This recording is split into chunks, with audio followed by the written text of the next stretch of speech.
Hello and welcome to my channel. He said it was not his wish. He said he didn't hate us. But over 2 million people died. Our money was stolen.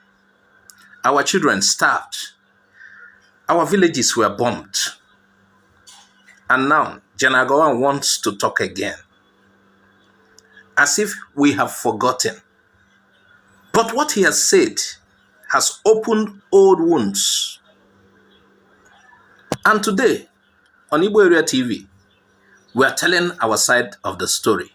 Stay with us. Igbo Area TV, on the Igbo. Honestly, as I've said, the Civil War, it was not my wish or intention to have, to fight a civil war. It is not a hatred against any peoples, but the political situation at the time was such that it got to the point. It's either Nigeria remains one country or not. And as I always said during that time, I said, if question of breaking Nigeria is not part of from our discussion, etc. We will review everything in order to make sure that Nigeria survive and be a great country. I'm a great believer in Nigeria. When former head of state Yakubu Gowon said these words recently, many Nigerians, especially Igbos, felt something deep in their chests. We felt pain, anger, betrayal, because this was the same man who led the war that killed over 2 million Igbos. Now he speaks as if he had no choice. But he was the commander-in-chief. The decision was his. They said it wasn't hatred. But how do you explain this? After the war, every Igbo person was given, that's people who had money in banks.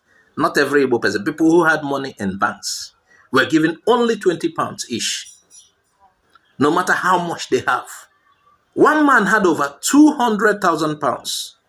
Still, they gave him only 20. Why? Because he was Igbo.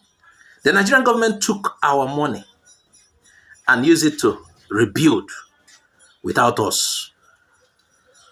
Was that not economic punishment?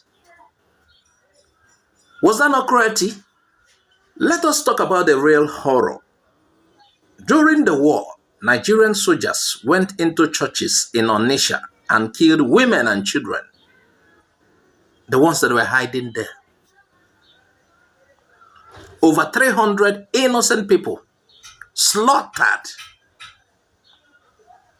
The ones fighting the Nigerian army were in the bush, but instead of chasing them, the army turned their guns on civilians. That is not war. That is genocide. During the war, part of the things Gowon did to cause more death in the Igbo land was to take all the money deposited in the bank by the Igbos, all our money, and gave us only 20 pounds.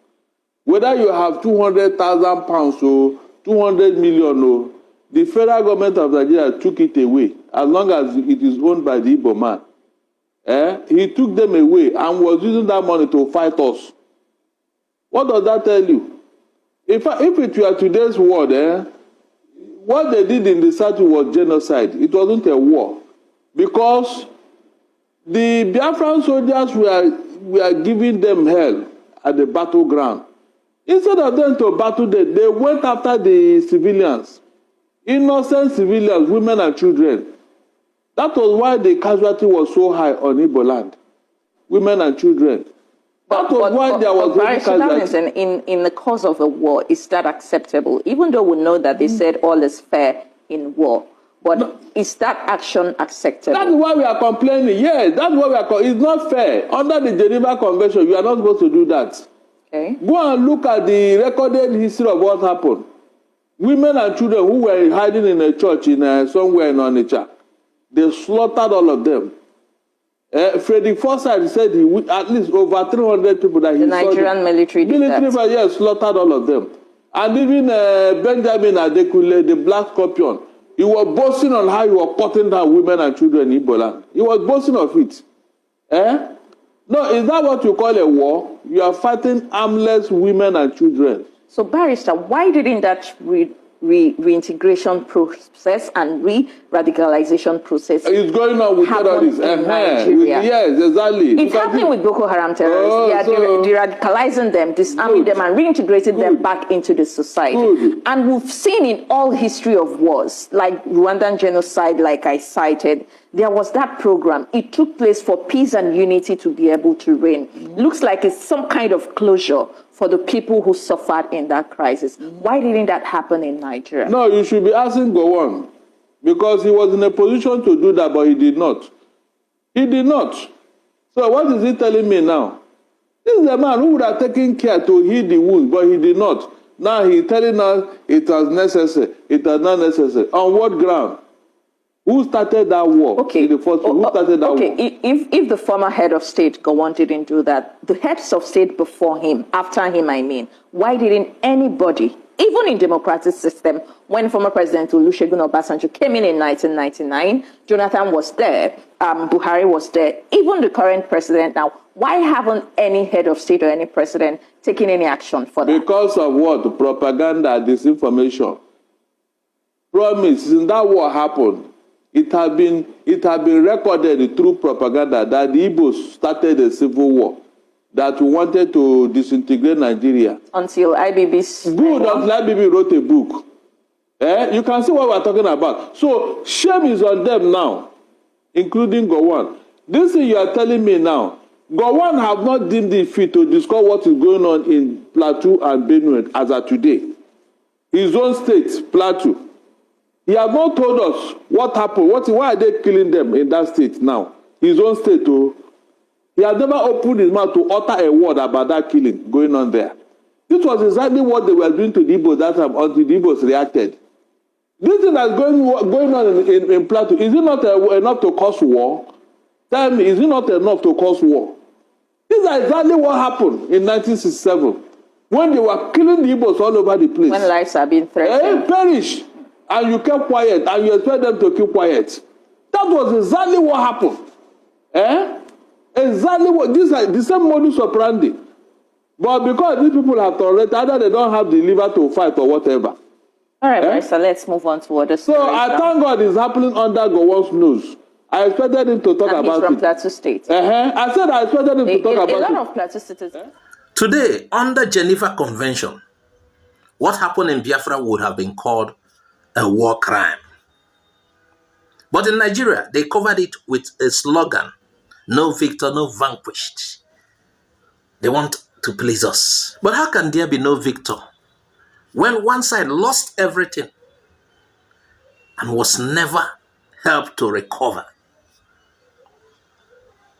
How can there be no vanquished when the wounds are still open 50 years later? We are still suffering the consequences of that war.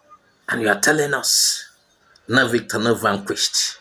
If you had an opportunity, or if you were trying to unify, I don't understand.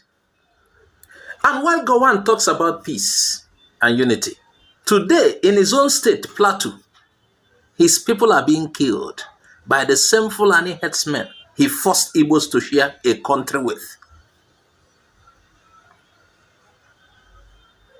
The silence he gave Igbos in 1967 is the same silence he is giving his own people today. That's why people say, if there was justice in 1970, there would have been peace today. There will be peace today. And let's not forget how the Nigerian government used Gowon to divide the Igbos. They split the East into states so that Igbos outside Southeast won't identify with the Igbos brothers in Southeast. Today, some Igbos in Rivers, Delta, and Benue are unsure of where they truly belong. That was a political weapon. And it worked. But at what cost? After the Biafra War, no healing program was done. They tell us reconciliation, whatever. Was that really in effect? There was no justice. But Boko Haram terrorists are now being rehabilitated, reintegrated, and even sent abroad to study. Why this double standard? We ask, are Igbos not human beings again? Are we not human beings too? This is what Gowon should have said. I am sorry. We have been expecting that for long. Gowon should have said, I am sorry. This is a heavy word. I am sorry. Stop going, beating about the bush. Go straight. Tell Ndibo you are sorry. That you fought against them. Gowon should have said, I am sorry we failed the Igbos. The war was wrong. We took too many lives. But instead, he speaks as if we are all fine. We are not fine. I've always said this. The only way reconciliation can come is to apologize. Nigeria did so much wrong to the Igbo. This is what people are saying. He said it wasn't his wish, but he met the order.